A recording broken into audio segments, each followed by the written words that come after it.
it was a question that was supposed to trap Jesus. Which is the greatest commandment? And prove that Jesus is a failure. In this video, you will discover how Jesus overcame his adversaries, the Pharisees, and cleared the confusion about the greatest commandment. Stay with me and watch the entire video to find out why the Pharisees asked Jesus to tell them about the greatest commandment. Did the Pharisees fail to discern the answer? You will also find at the end of this video the uniqueness about Jesus' answer. I am Father Feroz Fernandes and thank you for being on the channel and watching this video. If you are new here, I welcome you. If you haven't subscribed, I invite you to hit the subscribe button, give me a like, write your comments and share these videos with your friends. You can check out my other videos on the channel. And without wasting time, let's go ahead. But don't forget, subscribe if you have not. Thank you. Let's go ahead. And why was there a confusion to say which is the greatest commandment? Can you imagine that there were 613 commandments given by Moses? At least that's what was the calculation from the Rabbis. The number 613 was based on 613 Hebrew letters in the 10 commandments. The Rabbis used to constantly debate which commandment is the greatest among all these laws. As you notice, the Rabbis had come out with 613 laws in the book of Moses.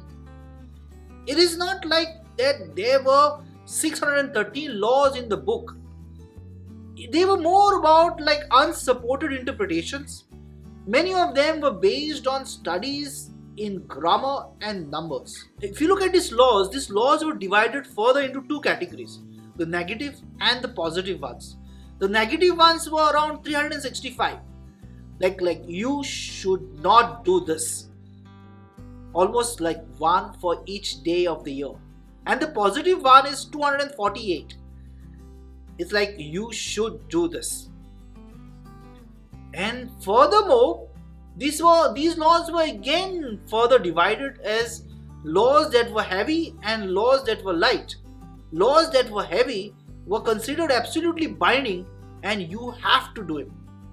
If God gave all laws, are all laws not binding? That was another question that delayed the clarity on the issue. There was never a consensus that which commandment is the greatest. Different groups had different commandments as the most important. Some groups said Sabbath is important. Another group said circumcision is important. But most devout Jews believed and said that Deuteronomy chapter 5 verse 6, love your God with all your heart, with all your soul and with all your might is the most important. Yeah, but why ask Jesus to clear this confusion? Well, the Pharisees wanted to trap Jesus. They did not expect a clarity on the issue. Their test was with evil intention. Jesus' adversaries were the Pharisees, Sadducees, and the Jewish leadership, the official representatives of Judaism. But Jesus proved cleverer and more inspired than his adversaries. The Jewish leadership favored tradition over laws. Just because they were debating the relative importance of these commandments, Jesus would be trapped by taking sides with the opposing groups. At least that was their intention. What is unique about Jesus' answer? It sounds so familiar. You shall love the Lord your God with all your heart, with all your soul, with all your mind. This is the first and the greatest commandment. And the second is likewise. You should love your neighbor as yourself. The whole law and prophets are based on these commandments. There was nothing new about the first part of this answer. Even Deuteronomy 6, 4-5, it already states it. So it was rigorously emphasized. Every Jew would memorize it, display it on their attire, and place it on the doorstep and rigorously recite it. No Jew would argue against the importance of this commandment. Please note that Jesus changed the word from with all your might to with all your mind. Change the word from might to mind. The most important thing about this detail is the emphasis that you should love God without reservation, with all that you have and with all that you are. There is no place for half-heartedness.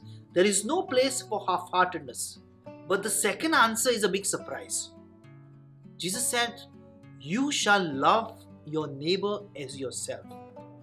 Loving God is seen in a positive action towards your neighbor, or refraining from a damaging action towards your neighbor's well-being. Like 1 John 4:20 says, "If a man says, 'I love God,' and hate his brother, he is a liar. For he who does not love his brother whom he has seen, how can he love God whom he has not seen?" Love of God is manifested in reverence and worship, while the love of neighbor is seen in acts of kindness and concern towards others.